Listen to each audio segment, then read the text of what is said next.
Most people think that the key to success is being more disciplined, working harder, and getting more done. And that stuff actually does get you into the top 10, 20% of most fields. But if you really want to get into the top 1% or even the top 0.1%, then the rules completely change. This video is about those new rules, the success habits of the top 0.1%. And I learned them from this guy, Joe Hudson. He's the secret coach that the biggest companies in Silicon Valley, including Apple and Google and OpenAI, pay absolutely insane amounts of money to help their CEOs and executive teams level up and stay ahead of the competition. Now, I discovered Joe's work about a year ago, and I binged everything he's put out online, and then I had the privilege of attending his invite-only in-person intensive retreat. And I haven't really talked about it on the channel until now, but Joe's work has completely transformed my own life, and I hope that it can do the same for you as well. Now, final thing before we start, a quick warning. This is going to be a really long video, and you're going to be tempted to skip ahead and look at the timestamps in the comments and see if anyone has summarized the video in a tweetable, bite-sized fashion. And I get it, I'm all about trying to learn stuff efficiently, but the habits that we're going to talk about in this video are not simple productivity hacks that you can just read the timestamp for and then think, cool, yep, I already knew that. The stuff in this video is deeper stuff than what I normally talk about on this channel and what you might be used to if you watch videos about productivity or success. In fact, I can pretty much guarantee that even if, like me, you are a connoisseur of self-improvement content, you have not yet mastered a single one of these 5 habits. I also guarantee that if you do apply these habits into your life, you'll become drastically more successful by whatever metric you decide matters to you, but also, more importantly, you'll experience much more joy and fulfillment along the way. All right, let's dive into the first habit. Now, most people, when we are faced with a new project or a goal, most of us believe that the path to success involves meticulous planning, and endless research, and waiting until everything is perfect. We often get stuck at that point and we are afraid to start because there's all these other things we might want to do and we don't want to make the wrong move. But actually, the really successful people, the top 0.1% in Joe's experience, they become much more successful when they focus on something entirely different. Yeah, so every successful CEO I know cares more about the pace of the company than they do about getting anything perfect. They have a very iterative mindset. And so what that means is that I don't care if we make mistakes. I don't care if we get it right as long as we're actually moving forward. This is worth emphasizing. I don't care if we get it right as long as we are actually moving forward. And this is the opposite to how most of us think. We tend to fixate on getting it right rather than moving it forwards. And the reason that this is the case is because it's really hard to steer a ship that doesn't move. The other reason is because if you're doing the forward momentum, then you have an iterative cycle. It means that you're actually changing the way you do things based on reflection, based on how the customer reacts, based on how the world reacts, and therefore you learn quicker. Whereas if you're doing that all through a mental model, you learn a lot slower. Now, we're starting with this point because this is something that most people I know who are trying to become rich or successful or financially free or whatever, most people need to hear this. You can in fact just do things. You don't need to wait until you are perfectly prepared to do the thing. And in fact, instead of waiting until you're like 80 or 90 or 100% prepared, start taking action with like 20% preparation and focus on habit 1, which is the iterative mindset. You start with a small amount of prep, you do the thing, and then you get data that allows you to improve the thing over time. And the way Joe describes it is that it's about prioritizing pace over perfection. The pace is more important because you learn quicker and because you have movement and you can steer your ship more accurately. So that's why pace is important. It doesn't mean that you want to get everything wrong, but it does mean that you care more about doing it than doing it perfectly. There was actually the title of a book that I really like titled Ready, Fire, Aim. And that is really this iterative mindset habit in action. And so if you ask yourself, to what extent do you operate with an iterative mindset? To what extent do you focus on taking action and then figuring things out? Or are you one of those people, like most people are, who get stuck in analysis paralysis, who get stuck in overthinking, and you have all these things you could do, but you're not actually taking action on any of them? And because this is such a common struggle, this is something that I asked Joe next. I asked, why do we stay stuck in research mode rather than taking action? There's a couple of reasons, but I think that the easiest way to see through it is that you're still in research mode. You're still researching how to do great videos. You're still like the research has never stopped. The only difference is that the research is now more public, that you can be seen in your research. And so, which is what tells you why most people don't want to do it, is because they don't want to make mistakes publicly. But there is no CEO who hasn't made public mistakes. So that's just part of the deal. It's part and parcel. This is worth emphasizing. Most people don't take action because they are afraid of making mistakes publicly. This is something I used to really struggle with. I had to get over it 8 years ago when I first started my YouTube channel because obviously making these silly internet videos is literally all about being okay with making mistakes publicly. And there was one quote that I came across around that time that really helped. It's a quote apparently from Epictetus, who was one of the ancient Greek philosophers. And the quote was something like, "If you want to improve, be content to be thought foolish and stupid." Most of us are so afraid to be thought foolish and stupid by the people around us, by our friends, our family, our coworkers and managers, that we stay stuck in these situations that we don't like, just to avoid the feeling of being judged. Now, one way of dealing with this, which is what really worked for me when I first started making these videos, is to remind yourself that no one thinks about you as much as you worry they do. Everyone has their own lives, everyone's doing their own thing. And so whatever that thing is that you're struggling to do right now because you're worried about what everyone will think, don't worry, they're not thinking about you anyway. They're just way too busy. But Joe actually has a different way of dealing with this fear, and that brings us onto the heart of his teachings, and that brings us on to habit number 2. All right, so we talked about this iterative mindset, but the reason we struggle with this is because when we think about potential failure or making mistakes, we generally try to avoid those situations at all costs. We either suppress our fear, or we try to power through it with like willpower or something, or we just avoid taking the risks altogether, which is where most people are. But according to Joe, the really successful people, the top 0.1%, these people understand that the key is not avoiding failure, but fundamentally changing their relationship with the internal experience that failure triggers. Now, the caveat here is that this is going to be a very long point, and this is the heart of Joe's teachings, but I promise if you stick with this and you engage with the idea and you maybe explore more of Joe's content if you want to learn more, this is an idea that completely changed my life and I think has the potential to change yours as well. The question is, what's making us care about that? And it's the emotional response. If I told you, hey, you're going to make a whole bunch of mistakes in your business, but at the end of the day, you're not going to care, you're going to feel great about every mistake you made, then making a mistake's not such a problem. But if I tell you you're going to make mistakes, you're going to feel embarrassed, you're going to feel miserable, you're going to think you're a failure, and then you're just going to fall off a cliff and say, F it, I'm never doing this again. Well, then you're going to care, but not because you made the mistakes, because of how it made you feel. So the key point here is that it's not actually the judgment or the criticism or the failure that we're afraid of. We are actually afraid of the feeling, the internal state, the internal emotion that failure might bring up within us. Now, this is very natural, so first we're going to explain why it happens, and then we're going to talk about what you can do about it. Oh, and quick thing, if you happen to be in one of the large number of people who follow this channel who are or who want to be creators, then I would love for you to check out Spotter Studio, who are very kindly sponsoring today's video. Now, as you might know, if you're a creator, this whole thing of coming up with fresh content ideas week after week is honestly one of the hardest parts about being a creator or being a YouTuber, and that's why me and my team have been using Spotter Studio, which is this incredible AI-powered platform specifically designed for YouTube creators like us. And it's basically changed our entire ideation process, and actually incorporating Spotter Studio into our workflow each week not only saves me time, but it also saves my team time, and it also helps us come up with much more creative ideas. Now, what I personally love about Spotter Studio is that it combines data-driven insight with AI-powered brainstorming tools. So that helps us generate new video concepts, but it also gives us a sense of which ideas are most likely to resonate with our audience. One of my favorite features is the new Idea Bank, which is the best place to save all of your YouTube video ideas. And this lets me quickly capture and organize and prioritize ideas with Spotter AI support. And they've also just launched Ideas for You, which gives you 5 fresh data-driven video ideas personalized to your channel and your audience every day. They've also got the Idea Canvas Beta, which is this free-form white space where you can brainstorm hundreds of new ideas. And it's perfect if you're a visual thinker like me, and you can choose to start from scratch, or you can use their AI-powered tools to see hundreds of title and thumbnail and hook ideas within minutes. Now, honestly, trying to come up with and researching video ideas is my least favorite part of the creative process, but Spotter Studio has made that so much easier, which means I can focus more on actually crafting the video, which is the bit that I personally enjoy, and trying to make the content as good as possible for my wonderful audience. So if you're a creator who wants to take a more data-driven approach to your content strategy, then you can check out Spotter Studio using the link in the video description. They offer a 7-day free trial, and they're constantly adding new features and tools to help creators like us make better content that really connects with our audiences, hopefully. So thank you, Spotter Studio, for sponsoring the video, and let's get back to it. We have a structure in our brain called the habenula, and the habenula is,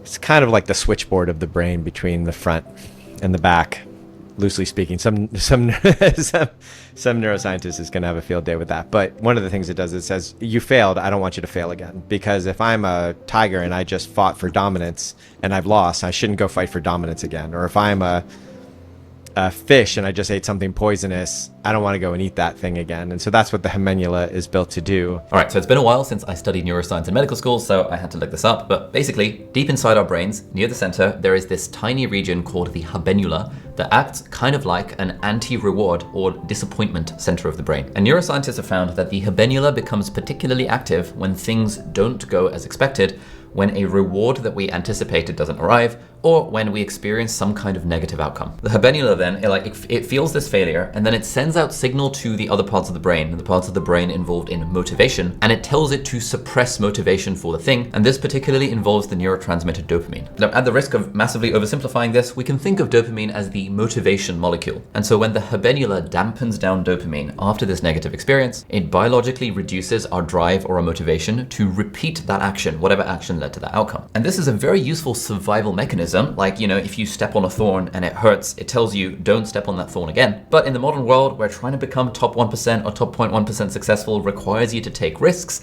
and run the risks of experiencing failure, it's a very, very unhelpful biological survival mechanism that we have. So the key point here is that firstly, if you do find that you, like everyone else, work very hard to avoid failure, then don't worry, this is very normal and it's literally what our brains are designed to do. But if you do care about being in the top 0.1% of people, however you personally want to define that, then it's obviously very ideal if we can get over that fear. And this is where Joe's teachings really deviate from traditional productivity advice. And so one way out is to really fall in love with the emotional state, whether it's success or failure.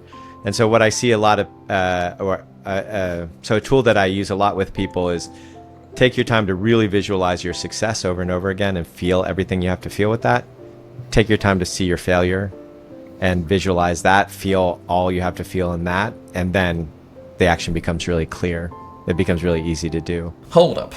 Fall in love with the emotional state? What the hell is this guy talking about? Now, I first heard this stuff like 18 months ago when I first discovered Joe's teachings, and initially the 20-something tech bro within me was like, obviously, this is total BS. Like, emotions and internal sensations and feelings, this is all clearly bullshit. And I was thinking, man, this guy's such a scammer. Like, I can't believe these billionaire CEOs and founders and these sort of executive teams at these massive companies, I can't believe this guy's scamming them out of so much money. But then I decided, okay, let me take a step back. Let me think about this. These companies, these really big companies, are probably not like idiots. And so there's probably some kind of value in this guy's teachings. And then I happened to meet Joe on some event that I went to, and I was like, oh, this guy's actually really nice, and he's very warm, and he's very friendly, and he gives really good advice. And he works one-on-one with Sam Altman, and the founder of Twitter literally said that Joe Hudson changed his life. And he coaches the OpenAI team, and he's worked with all these teams of these companies whose products I use and love every day. I decided, you know what, let me have an open mind, and let me see what I can learn from him. I started absorbing all the teachings in the content. I took a couple of Joe's online courses. I got invited to his in-person retreat, and this emotion stuff has ended up transforming my own life and my productivity and my relationship with my wife. And at these different events, I have met insanely successful people, including literal billionaires, i.e. people with a net worth of over $1,000 million. And their lives have been transformed by this kind of work as well. So this would be my public service announcement to my former self or people like me before we continue with this video, which is, dude, you have to take this stuff seriously. Emotions are literally the heart of all of the decisions that you make about your work, your business, your life, your relationships. And if you actually care about being in the top 1% of performers, or even if you don't give a shit about that and you just want to live a happier, more fulfilled, more peaceful life, I'd really, really, really recommend taking this stuff seriously. How do we learn to love the emotional state associated with like a negative emotion? Like if I do the thing and the thing fails, I will feel bad and shame and like sadness and like that everyone's judging me and stuff. That seems hard to love that state. Yeah.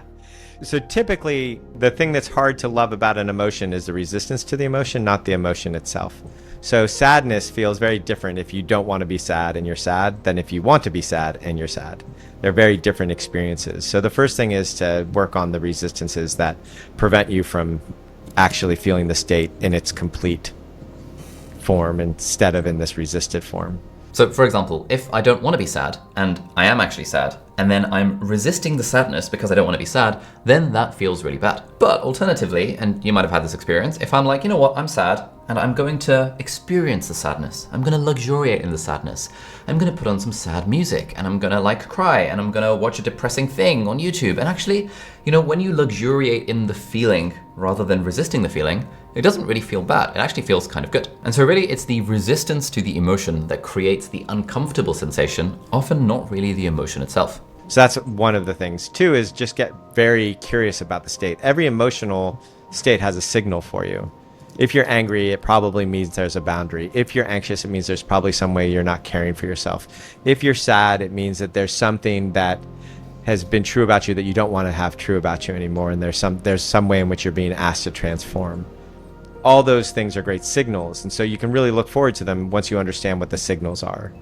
And when you look forward to them, the other thing that's less likely to happen is you're less likely to be taken by them and thrown around and tossed like you're in a dishwasher or a washer and dryer, because it's the resistance that makes it a really heavy experience.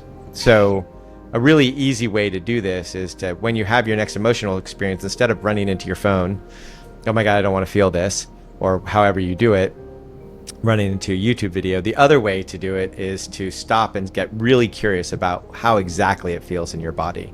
Where exactly is it?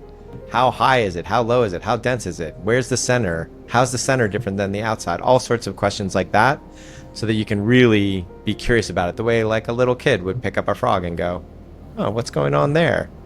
It's the same thing. You do that with an emotion, and pretty soon you'll realize that the emotion isn't that scary, and it's actually just a set of sensations that is far less painful than, I don't know, getting like hit in the elbow.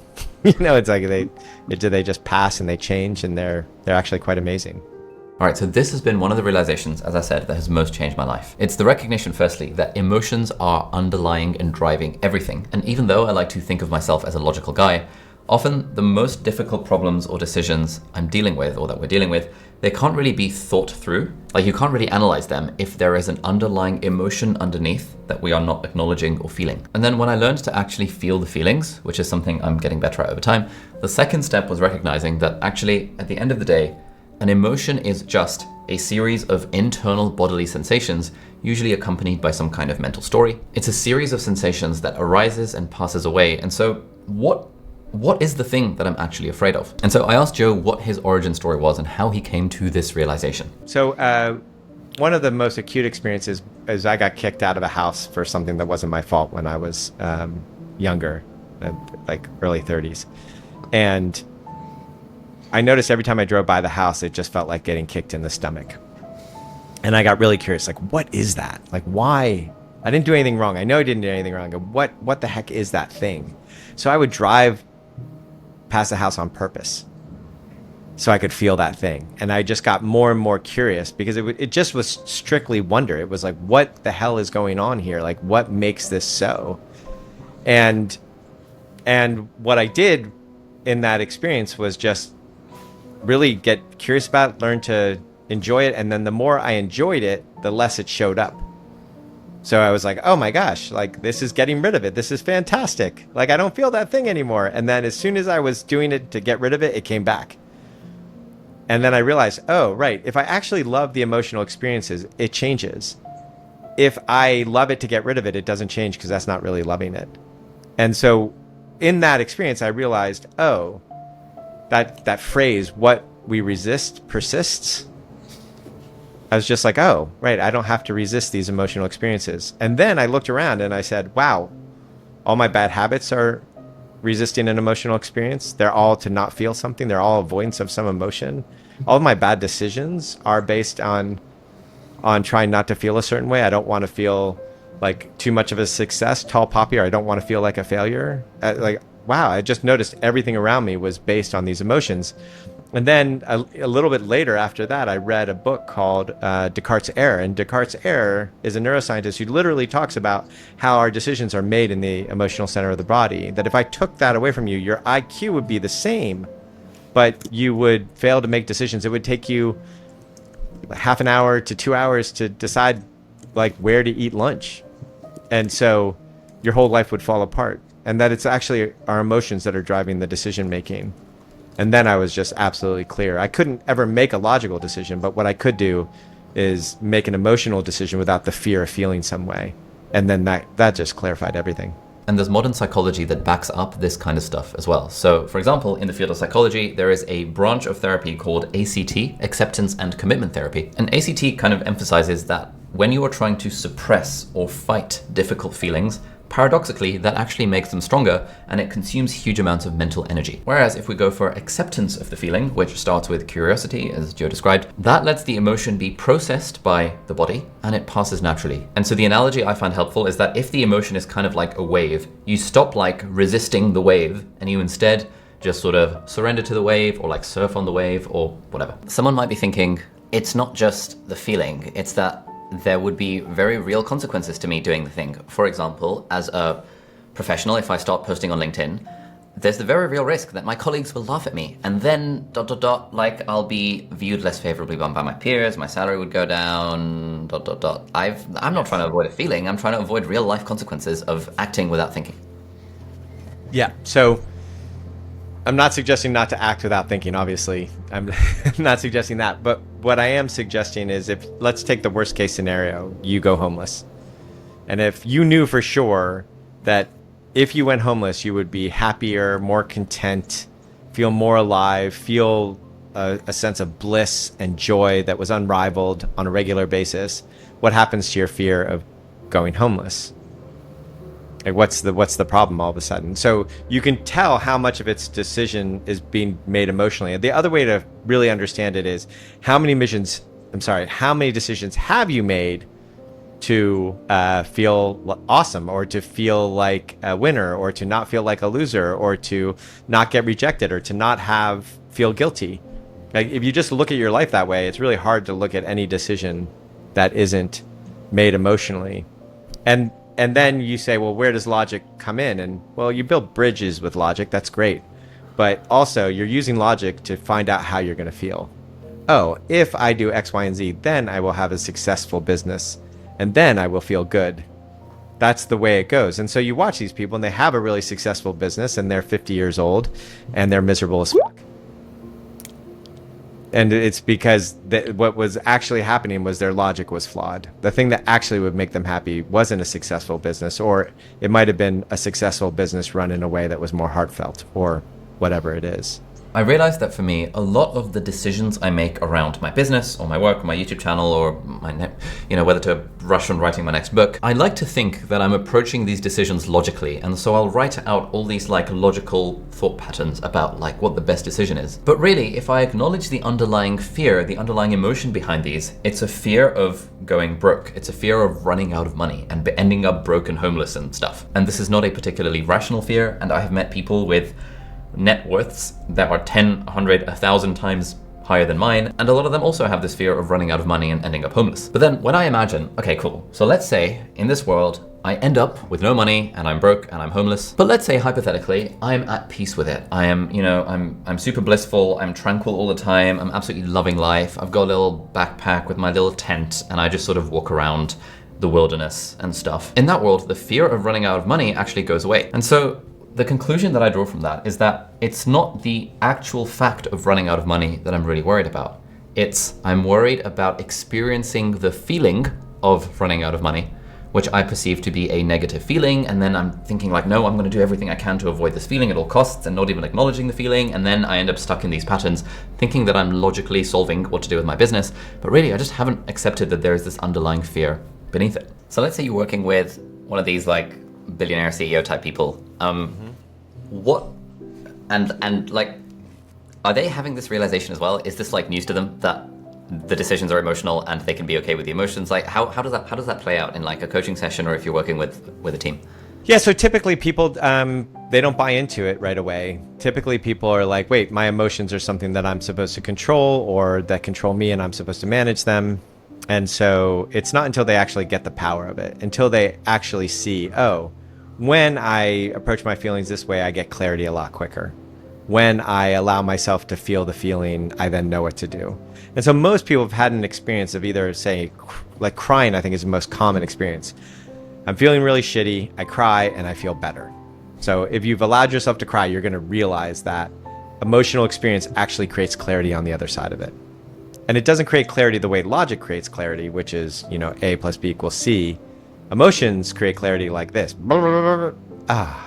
That's how emotions work. They don't make any sense, but when they move through you, you all of a sudden have a sense of clarity. As soon as a good CEO sees that, immediately they're like, okay, I'm in. Because that's another avenue to get to clarity. And I know that the clearer I am, the more my pace is going to be, the easier the pace, because decisiveness is part of what decides pace. And the more that I know I'm going to be in the right direction. All right, so at this point, if you are still watching and you haven't switched off because of all this nonsense about emotions, then firstly, thank you. I hope you are getting value from the video so far. And to be honest, me a few years ago would have not even remotely bothered trying to engage with a video like this. I would have switched off a long time ago. But I genuinely think my life would have been more peaceful and tranquil, and I probably would have been more productive and also, ironically, made more money if I had embraced these emotions and the underlying fears behind the decisions I was making, if I'd embraced that stuff earlier in life. But oh well, no time like the present. You know, the whole best time to plant a tree was 10 years ago. The second best time is now. So yeah, I just wanted to say a big thank you for being here. And if you feel like dropping a like or a comment on this video, then hopefully it will signal to the algorithm that there is some good content in here, and hopefully then more people will see it. Okay, so if I'm in the throes of a decision and my default way of approaching it is to just do a lot of journaling and to try and write out the logical thought process to make the decision. And then I end up in this, still with the same decision for like 3 to 6 months. And I'm like, yes, what's up with that? Yeah. So that, again, that's a very much an emotional. So we have this course called the Great Decisions course. And what we're doing in every day of that course is learning to explore the emotions that we're trying to avoid. So typically, what's happening if you are indecisive and you're doing a whole bunch of SWOT analyses and you can't figure out what it is there is one or more emotions that you are avoiding. And if you actually go into them, then there's nothing to avoid anymore. And the most palpable exploration of this was done by the samurai and by the Stoics and by the Tibetan Book of Living and Dying, because so many people, one of the things they don't want to feel is death. One of the things that they're scared of is death. And so all of these traditions, what they do is they visualize the entire experience of death, up until death and then after death, full decomposition. And they feel every single part of that experience. And the result is they don't fear death anymore, that they actually aren't controlled by that fear. And that's a perfect experience of what's happening. So whatever it is that you're not deciding, there's an emotional experience that if you live through it enough times, the fear goes away and the decision will make itself, really. As a matter of fact, the other thing I would say is if you're having a hard time making a decision, what's absolutely guaranteed is that you're in fear. Because you make 100 choices a day. You just made a choice to touch your keyboard. You're making a choice to hang out with me. All of those are choices that you make, but decisions are ones where you go, hold on a second, I got to really think this through, which means immediately we know that there's fear involved. I'm scared of a potential consequence here. And so if you feel through that consequence, then the decision makes itself, just like all the rest of your decisions do. One tool I often use when it comes to decisions is I just Google Tim Ferriss fear setting exercise, where he's got this blog post that's like, what's a worst case scenario? How bad is it really? Like, what would you do in that context? Yeah. But one thing he doesn't say in that blog post, which I should sort of add as an addendum to myself whenever I do this, is like, what's a worst case scenario? Okay, now really visualize and feel the feelings of that worst case scenario rather than just typing it out on like a Notion doc. Correct, because the thing that fear does is fear does two things in the brain. The first one it does is it makes us think binary. So it's either, if I'm scared, it's either I'm going to buy the car or I'm going to not buy the car. But it's not, I'm going to buy the car but a lower model, I'm going to buy a different color of the car, I'm going to buy Honda instead of Toyota, I'm going to negotiate for the price. All of those go away and we're just like, we're going to do it or not do it. So we don't see the subtleties of it. And you can see this happen in meeting culture all the time. Somebody gets scared and all of a sudden there's a debate, black and white thinking, instead of actually brainstorming of a new way to do it. The other thing that it does is it creates a false end. Like, oh, my business is going to collapse, or my marriage is going to end, or something that you don't see like what's right next to it. So even in the Tibetan Book of Living and Dying, you don't imagine just your death, you keep on imagining through your death. And so that's a really important thing, is it's not just visualizing the worst case scenario, it's visualizing what happens afterwards. And then I'm homeless, and then wow, I can still get a job. I still have all these skills. Okay, I'm not so scared anymore. And that's with everything. That's every one of our fears. You can go down and you can just drive it. You can just feel it all the way down into the emotion that's being avoided in it. And so with the CEOs that you coach, do they also have these sorts of things? Like, I don't want to disappoint my mother. I don't want my wife to yell at me. All humans. All humans, CEOs or otherwise. Yes, everybody has this. Yeah, and some compartmentalize it, and so that they've learned how to just cut that part of themselves off. And if they do that, they're far more likely to be very discontent in their success. And then some of them go and explore it and get clarity, and then they don't have to compartmentalize anymore. Like the cool thing about business is that failure or success, it teaches you more about yourself than almost anything except for maybe marriage and child rearing. And so you get to learn so much about yourself if you take business in that way. Now, you don't have to be successful to do that, meaning that like, or you don't have to do that to be successful. There's a lot of people who are successful who don't do that. But if you want to be content and actually happy with your success and not be the burnt out, unhappy 50-year-old with a Ferrari, then it's really a necessary part of the process. And so in sum, habit number 2 is about embracing negative emotions. And the final strategy for this, which I think is very useful, is something that Joe talks about, which is the idea of staying in wonder. So the way I define wonder is curiosity without looking for an answer.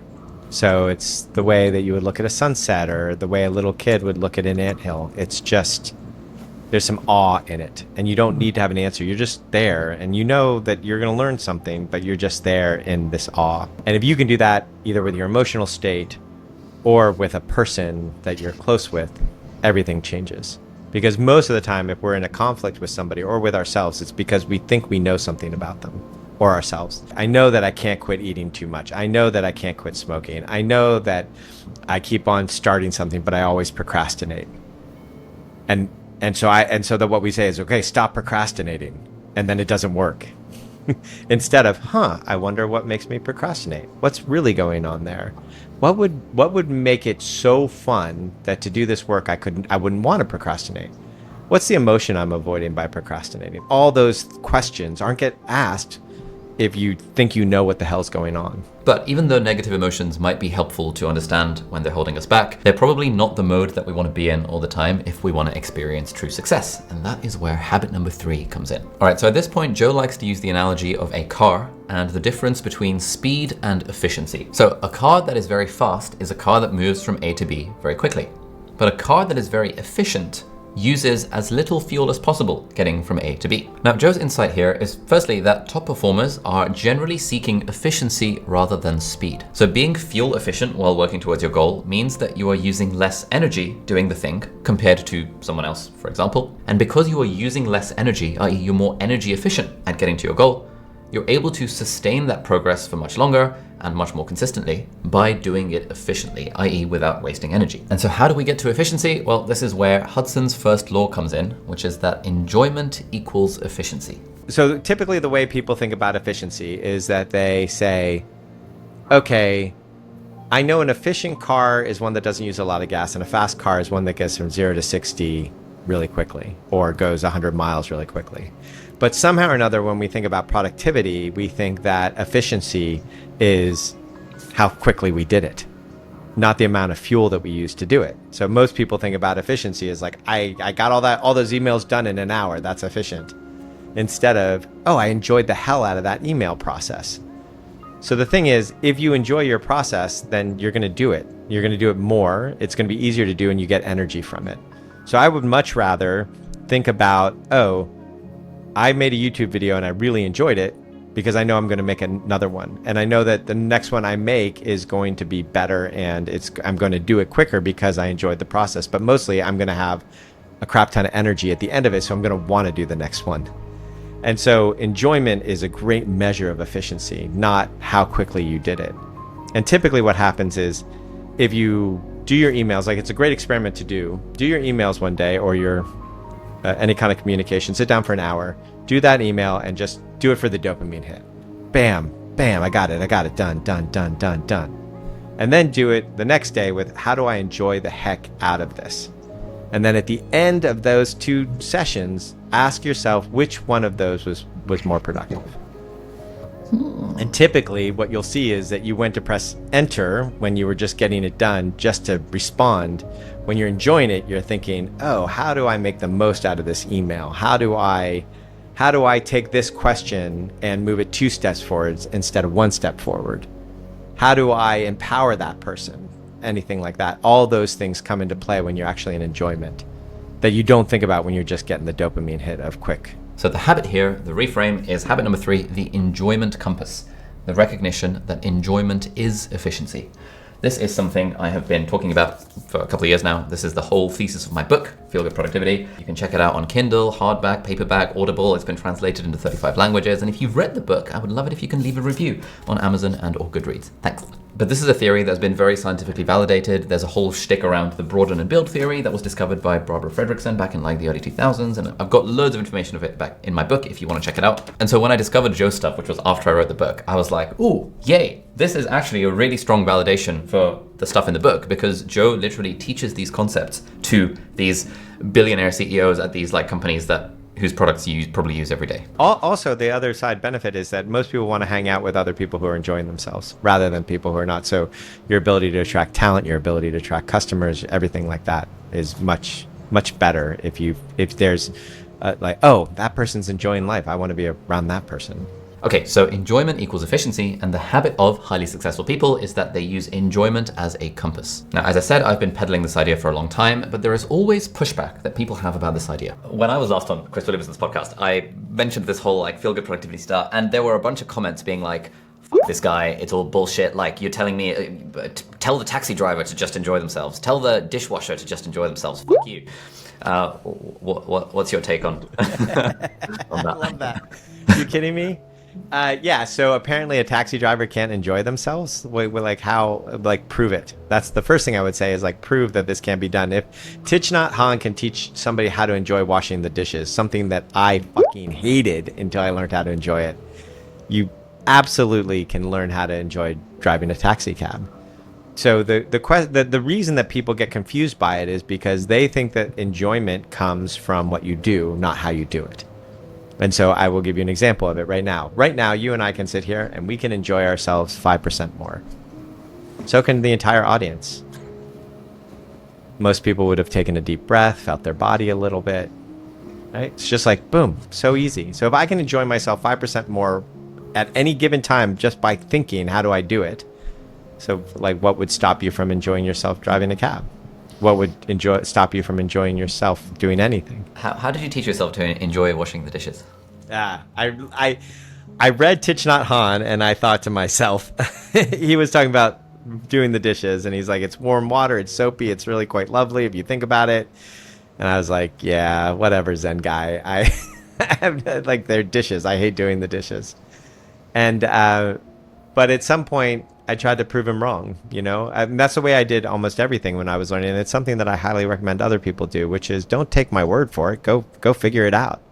Go figure out how to, like, sit down and do something that you say you don't like doing and really ask, how do I enjoy it? And if you can enjoy it 5% more, then you can probably enjoy it 10% more. Just like if I can grow my business 5%, I can probably grow my business 10%. And so that's what I did. I just tried to prove him wrong and I couldn't. And there was actually I had this really great epiphany. This was a great moment where I told myself, I am going to do nothing except for exactly what I want, what I enjoy doing for a week. I'm only going to do what I enjoy, what I really want for a week. And at some point, the trash really smelt bad. And I did not want to take out the trash, but I also didn't want to smell the trash. So I sat there. I'm like, well, I committed that I would only do what I want to do. So, and I only do what I'm going to enjoy doing. So I literally sat, it was just ridiculous. I was sitting in front of the trash can for quite a while until I realized, okay, there is a way that I can enjoy taking out the trash. And I did. I got fully present in my body and I was like, oh, like, how do I lift this thing in a way that feels good in my muscles? Can I actually do a little bit of a workout on the way? I had all sorts of things and so I enjoyed, and that was the moment that I realized, oh, right. Enjoyment isn't about what you do only, it's also about how you do it. So I would say, if you think there's something you can't enjoy doing, the only way you could prove it to me is that nobody else on the planet enjoys doing it, right? So if you can sit still for 9 hours a day and enjoy that, which is what meditation people do, you can't tell me you can't enjoy driving a car. Ooh, absolutely love this. With a bit of creativity, there is always a way to enjoy something 5% more or 10% more. And a question I like to ask myself that you guys might be familiar with if you're fans of the channel is something I have as my phone wallpaper, which is this little thing of like, what would this look like if it were fun? Whenever you want, you can just ask yourself, for whatever you're doing, what would the most enjoyable version of this look like? But Joe actually takes this a step further and he uses this with the teams and the CEOs that he coaches. The cool thing is that the places that you're not enjoying are exactly the places where you can improve efficiency. So for instance, I'm right now working in one of the alphabet companies and we're making it so that you every person in the company has to say how much they enjoy a meeting at the end of the meeting. It's like a 0 to 5-star thing. And if you don't hit 5 stars, you have to say what it is they could do to improve the meeting. And what this is doing is it shows every place where people aren't happy, where the inefficiency are. Just by tracking enjoyment, you can say, oh, this is what's not working in the company. It's a great diagnostic tool. This is what is working in the company. It's also a great predictor of what's going to fail in the next quarter. Oh man, a whole sales team isn't enjoying themselves. Probably not going to make their quarterly. So that's a good predictor. So there's so much that it can tell you, and it's such a diagnostic tool. So if you're looking for what's wrong in a company, just look around to see what people don't enjoy, and you focus there and work, and it'll improve everything. To what extent can this be applied to like our own solo work as well? I'm kind of thinking that like if at the end or during a work session I were to be like, how would I rate my enjoyment of the work session? And then that might lead to interesting insights and action points potentially. I think the important part would be, how do I enjoy it? And if it's not 5 stars, then what do I do? What's the iteration I can do next time to learn how to enjoy it more? So I think the important part is that second step analysis of, oh, well, what I could do next time is take a break every 15 minutes. I can take a break and do 10 jumping jacks. Or what I could do next time is to do it with a friend. Or what I could do next time is be out in a cafe. But always looking for one little experiment that you can do to improve it. Well, when I talk about the enjoyment thing, people have the immediate response to it at the thought that like, if I were to do this task in a way that was enjoyable, I either wouldn't do the task at all, or I would do it in a way that's not professional or not right or not correct or not good enough, kind of thing. Well, hopefully the second is true, meaning that, right. Not professional is probably a great thing to explore. Most innovation is done because it's not done the way other people did it. It's not done in the way that you're supposed to do it. So if you're going to innovate, you have to do something that's not professional, or right. If you're going to do something half-ass, then I don't think you'd enjoy it. And if you really enjoy doing things that are half-ass, like I've never seen anybody wake up and go, you know what I would really love to do today? A whole bunch of shit half-assed. That would be great. I'd feel great at the end of that day. So I don't buy that. If that is the case, then you really shouldn't be an entrepreneur, and you really shouldn't like work for somebody, because that's just stealing. So I would say, I don't really buy into the thing. As far as I might not do it, great. Find a way to not do it and still be successful. And there's lots of things that I do that are like that. Oh, I can enjoy doing that. I don't want to do it. Great. I'm going to find another way to do it. As a matter of fact, I think a great time management skill is to look at your entire list of things to do and say, what are the 2 or 3 things that I could do that make all of this easier or irrelevant? I think it's like a fantastic move to make. So if you can find a way around it, great. And if you can't, then enjoy it. Okay, so using enjoyment as our compass helps fuel our engine of movement, of progress, of success, without that fuel being dirty. It's very sustainable fuel. But now we come on to habit number 4, which is what the hell happens to all of those things that we have to do, or that we feel like we should do, even if we don't particularly enjoy them. And so habit number 4 addresses the internal battle that we are all fighting every single day. Most of us try to motivate ourselves through sheer force of willpower or obligation or guilt, or this constant internal monologue of, I should do this, I should be more disciplined, I should do that. But what Joe teaches is that actually the top 0.1% of performers recognize that this approach of shoulding yourself creates a huge amount of internal friction, and it often backfires. And so this is the anti-discipline method. I think the thing that everybody forgets is that if you force anything, counterforce happens. So if I say to you, man, I told you, look at me, right? So people do exactly what you do, which is like, I don't want to fucking look at you. Like there's a resistance that happens. And even if I do look at you, I'm like, but it's not like I'm looking at you. It's like, fine, I'll fucking look at you. So when we try to force someone to do something, whether they're a 2-year-old or whether they're somebody from a different political party, there is a resistance to it. So if you're trying to force yourself to do something, there is a natural resistance to it. There just is. There's going to be a natural resistance. And that's all friction, and that's all inefficiency. So I don't know if her methodology about I choose easy world, and then it all happens. It would work consistently for people. But what I do know is that if you recognize that forcing yourself to do something comes with external friction, it comes with a cost, it comes with a toll, it's dirty fuel, it's not clean fuel, then you can start looking at, what do I want to do? How do I want to do it? And that's far more efficient. Okay, so what Joe is saying is that forcing yourself to do something that you fundamentally don't want to do. Yes, you can get it done, and we've all had that experience, but it's really, really inefficient in terms of the amount of energy that's wasted. And the metaphor that he uses is that it's like working with dirty fuel. Now, I really like that metaphor, and another one I like to use with my students in my Life OS course is that it's sort of like you're a boat, and kind of the action you're doing is like the rowing or the engine of the boat, but the amount you're enjoying your work is like the sail of the boat. So if you're enjoying what you're doing, you're going with the wind. Your sails are pointed in the right direction, and like it becomes easier and you have to use less energy to manually row the boat.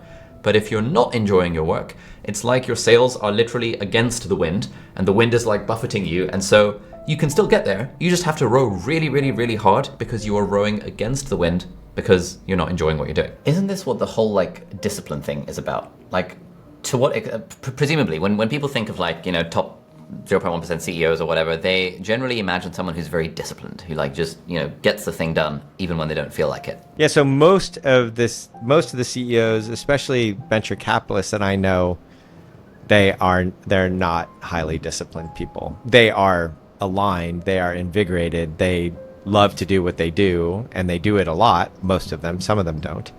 But they all have things that they don't want to do that they don't do. They all have things that they delegate because they don't like. They all have some version of themselves where they are telling themselves, I should be doing this thing that I'm not doing. All of them. So yeah, if you're a billionaire CEO of a Silicon Valley company, then you can probably delegate a lot of the things you really don't want to do. But I imagine most of us watching this video are not in that position to be able to delegate absolutely everything. And so the way I think of this is that if there is something you have to do, but you don't want to do it, firstly ask yourself, does the thing actually need to get done? What would happen if I just didn't do it?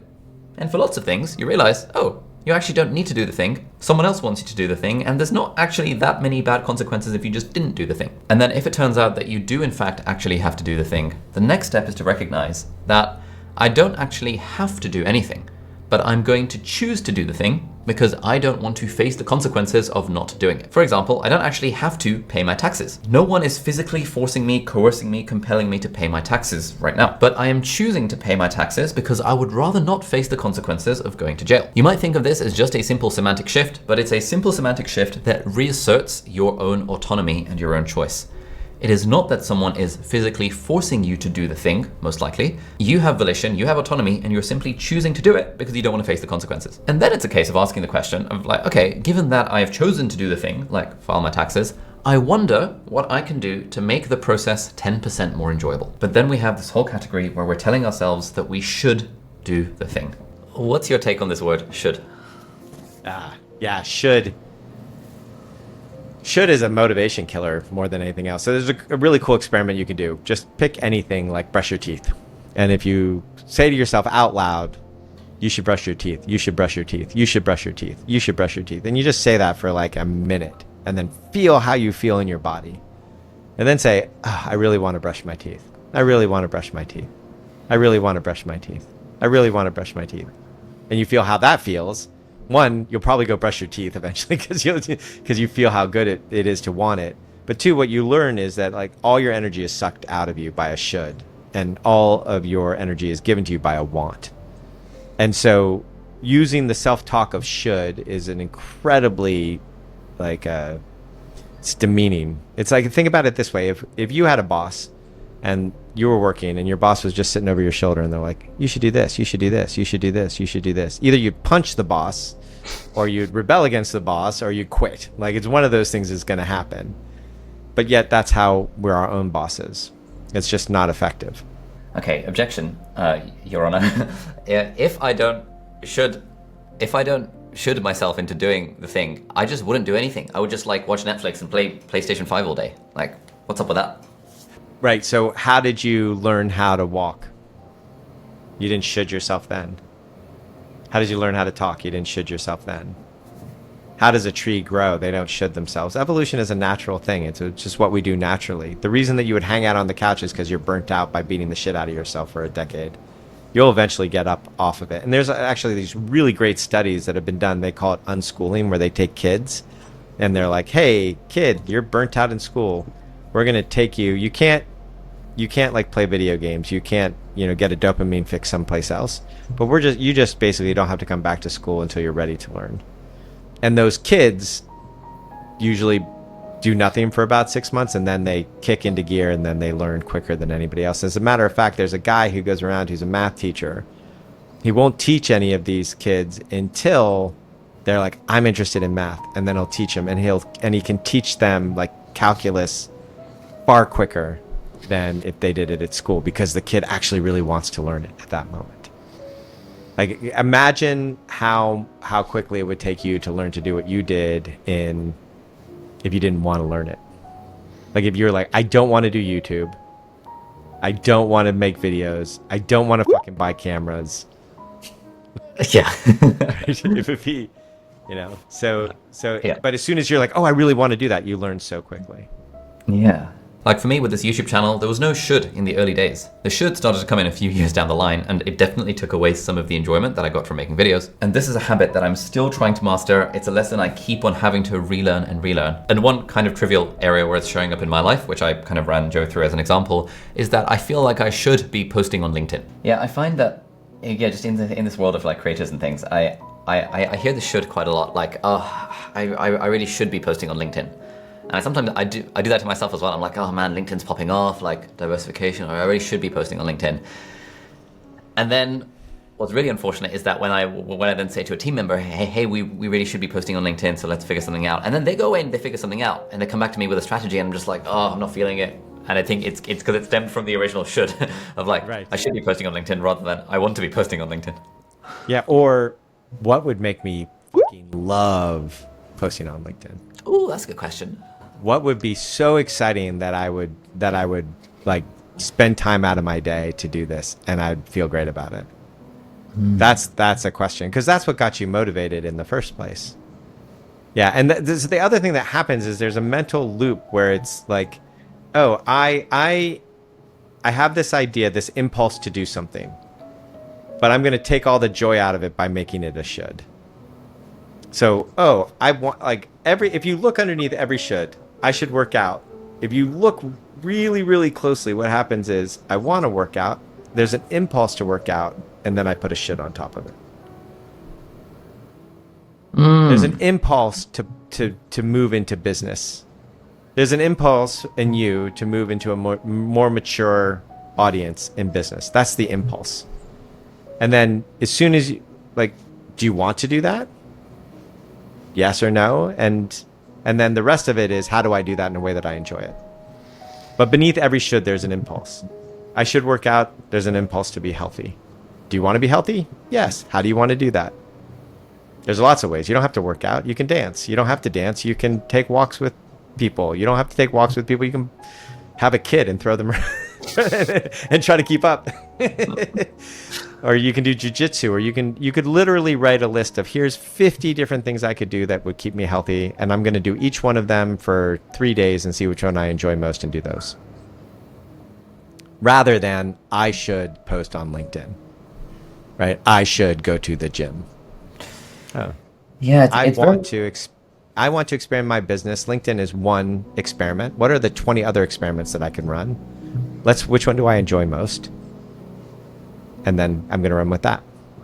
All right, so habit number 4 is to eliminate the shoulds. Really, really easy one to say, a very, very difficult one to master. But it speaks to this idea in the field of psychology, like this concept of reactance, which is kind of our natural tendency to resist being controlled or being told what to do. And it's not just that we don't like other people telling us what to do, we also rebel against the internal voice in our head telling us that we should do something. The other thing here is that there is a theory in psychology called self-determination theory, and that highlights our fundamental human need for autonomy. And anytime you tell yourself that you should do something, it undermines your sense of autonomy, and it completely kills your motivation behind the thing, even if that motivation was initially intrinsic. But surely this can't apply in all situations. I'm not gonna let Joe get away with this one so easily. On that note, another objection, like, to your bullshit, Joe, is Please. Where does the concept of duty and obligation fit into this narrative, this sort of Western liberal worldview that like you shouldn't should yourself into doing stuff? Like, you know, sometimes I might not feel like I want to go to that like family member's house for that thing, but you know, society is held together, communities are held together by sometimes people acting not in their own self-interest, but actually in duty and an obligation to a wider thing. And so like, if I just didn't feel like going and didn't do the thing, eventually I'd have no friends and end up alone.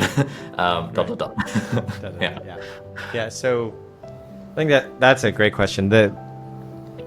So first of all, let's break it down. Let's say my mom calls me and says, "Hey, I want you to come over for dinner," and I don't want to come over for dinner.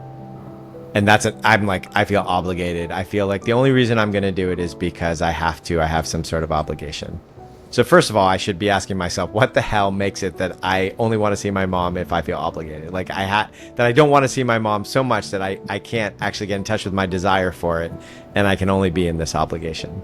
And then if I really have an obligation to my mom, isn't the better thing to do to solve that problem with her than to come to dinner? Isn't the better thing to do to say, hey, how do we have a relationship where we really want to be together? Because otherwise, you're not really with her anyways. You're just some aspect of yourself is being with her. So if you're going to tell me about obligation, then I would say break down what you're actually obligated to do. Is your obligation to show up to your mom for Christmas, or is your obligation to have a great relationship with your mom? And then in that same thing, what is it that you actually want? And what I notice is I want to have a great relationship with my mom is usually much closer to the want than I want to have dinner with her.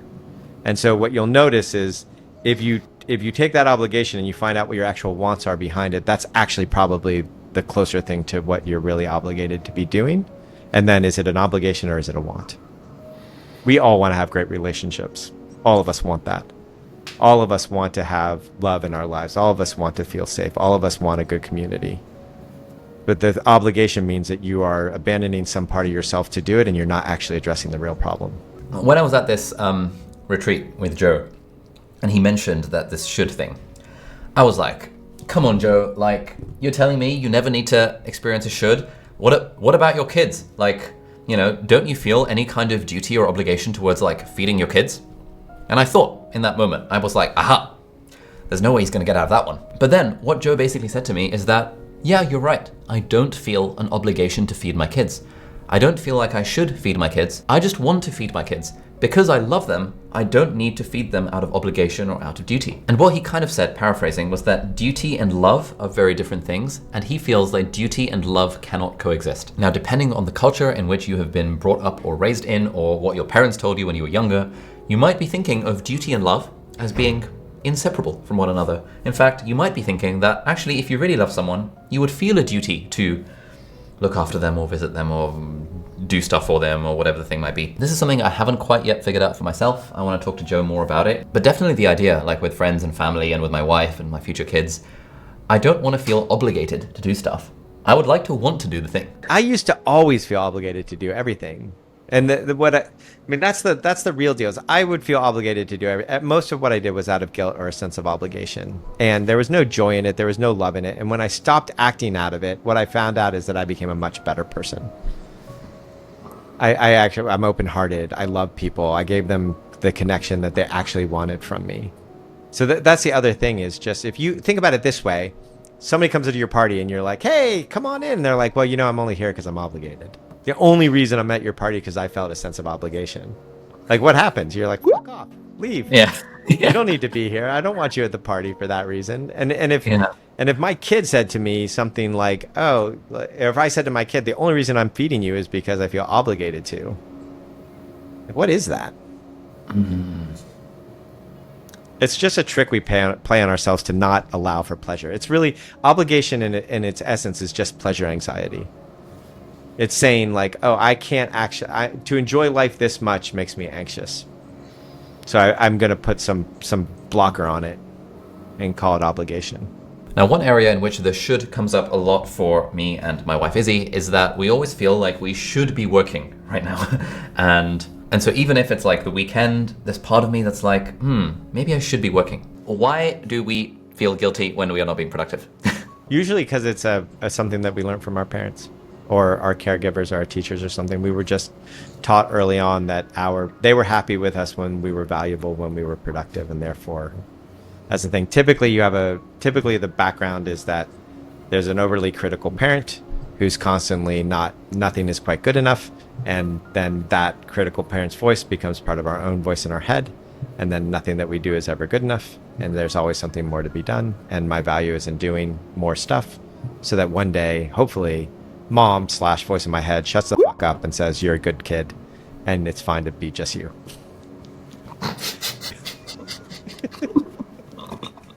Nice. Shortcut. It's fine to be just you. Yeah. Do you see this in the CEOs you coach at all, or the teams, where it's sort of need to constantly? Yeah. It's all the time. Yeah, I literally was with one of the people who work for me, and there was like these 6 things that we have to do, and she was like, "Well, there's these 6 things we have to do." I'm like, first of all, we don't have to do shit. These are 6 things. We could do a different 6 things. As a matter of fact, we do not even know if these 6 things that we're supposed to do are going to be the most effective way of us spending time together. So let's just give that whole thing up. And then let's say if we were to do these in the most fun, enjoyable way possible, and we ended up doing something that she thought was going to take 3 hours. 3 days. We did in like 3 hours. And she was dumbfounded, like, how on earth? And what had happened was she had made it an obligation. She had made it into something that she had to do. And in doing that, it just became a bigger, harder, more intractable problem. And so I see CEOs make this mistake all the time. All the time. They, instead of saying, oh, there's 6 ways to skin this cat, so to speak. There's 6 different ways that we can make this phone. What's the way that's going to feel great is usually going to make a better phone. Then what's the way that we have to make the phone? All right, so this is a lesson that I keep on having to relearn as well. Again, one of these habits that even though I've written a book about it, I haven't yet mastered, that if I optimize for enjoyment as the compass, then actually the things I'm trying to do, they often turn out better and higher quality than if I was trying to make them actually good. Let's say someone has a particular outcome they want. Like, I want to be, I don't know, financially free or something like that. But then the process to getting there requires them to, like, you know, grind after work and grind on the weekends and work on the business and stuff. And then there's all this resistance to doing this thing because they don't want to do the thing, but they don't want to do those actions, but they want the outcome of the thing. Yeah. 2 different issues there. So the first issue is, you know, what's the need behind the want? So you can do a really simple exercise where what I want is to be financially independent. What's the need behind that want? Oh, to feel safe. And what's the need behind that want? Oh, so that I don't have to be anxious. Okay, what's the need behind that want? Oh, I want to actually have a joyful life. So the financial freedom is just strategy to get to the thing that they actually want. So that would be the first thing to really like recognize. And the second thing to recognize is you're in a knowing, not a state of wonder. You're in a state of knowing, not a state of wonder, because you think that the only way to get you there is to grind, and that means 2 things. One, the only way to get you there is to do something you don't want to do, and the second thing is you have to do a lot of what you don't want to do. But look around the world, and you'll find a lot of people got to financial freedom doing stuff that they wanted to do, and not doing a lot of stuff that they don't want to do. I am an example of that. You are an example of that. So we did stuff that we wanted to do. You were supposed to be a doctor. You wanted to be a YouTuber. Look what happened. You're more successful than you could have been as a doctor. So there's lots of examples where, oh, that's actually my thinking is constricted. My thinking is stagnant. And if my thinking is stagnant, then that's a really good pointer that shame is operating again. What's the need behind the want? That is nice. All right, so the 5th and final habit ties everything together. Most of us operate in a state of time poverty, which is where we are constantly feeling rushed and we are reacting to urgent demands and we are struggling to keep up. And there's this general sensation that we are working against the clock, that time is always running out. But according to Joe, the top 0.1% of people cultivate a sort of relationship with time where time becomes their ally.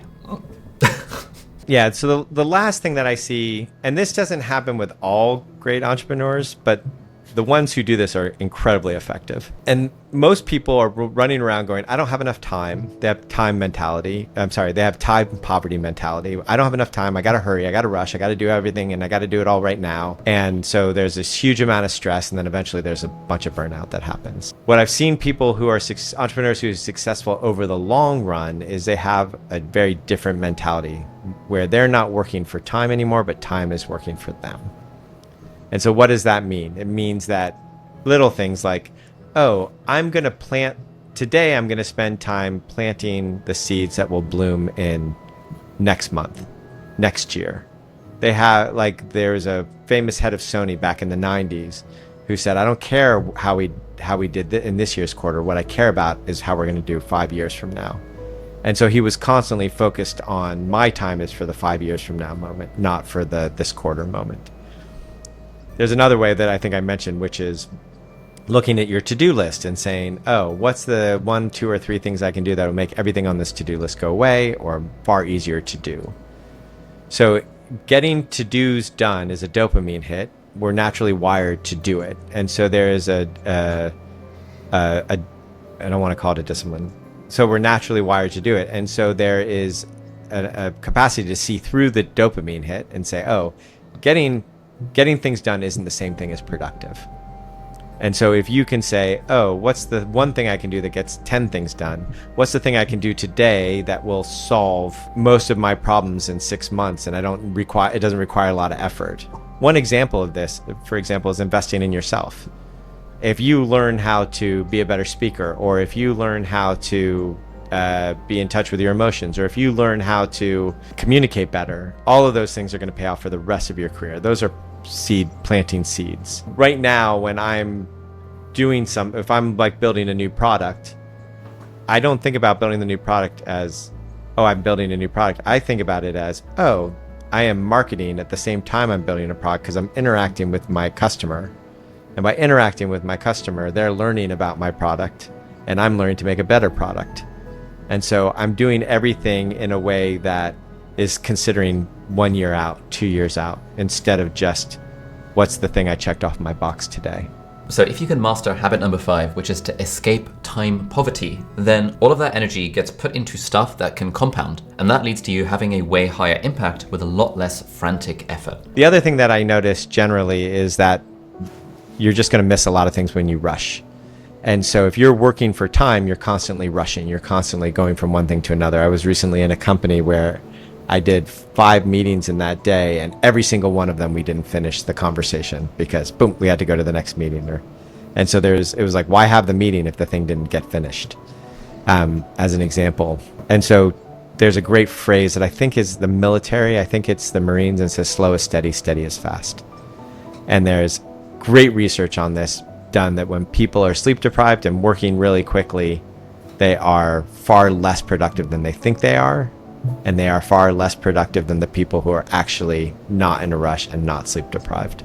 And there is a quote from Naval Ravikant that I really like, which is that the goal should be to play long-term games with long-term people. Now, if you got into this part in the video, I would love to end with a few personal reflections on what I have taken away from Joe's teachings. I would say that the best way to get started with them is to listen to his podcast, which is called The Art of Accomplishment. And just scroll through the podcast and you'll find it on all the podcast platforms. Now for me, there's a few other bits that I really, really vibe with in Joe's teachings. One is the VIEW framework, which is a really, really good framework for how to navigate conversations. And I found that since applying that framework to my marriage, my relationship has improved drastically and we're having a lot fewer arguments. And then one of the main things that I apply to my work life is this whole idea that if we are struggling to make any kind of decision, it is because there is some sort of emotion that we are not feeling. Because if we feel the emotion, it wouldn't be a decision we're struggling with. It would be obvious what the next answer is. But when we're struggling with that decision, there's often an underlying emotion, and then approaching that with curiosity and wonder to think, I wonder what underlying emotion this is, and let me figure out a way to feel the emotion. And then, generally, for me, I find it gives me a lot more clarity when I follow that process rather than when I try and journal my way to it by trying to logic myself into typing stuff out and talking to ChatGPT and things like that, which would be my default tendency otherwise. So anyway, I hope you got some value from this video. And if you are looking for something else to watch that will also help you along your way to being a top 1% person in success, however you'd like to define that success, then check out this video over here, which is a video I made recently that's done super well actually, on how to actually achieve your goals. So thank you so much for watching. Have a lovely day, and I will see you in the next video. Bye-bye.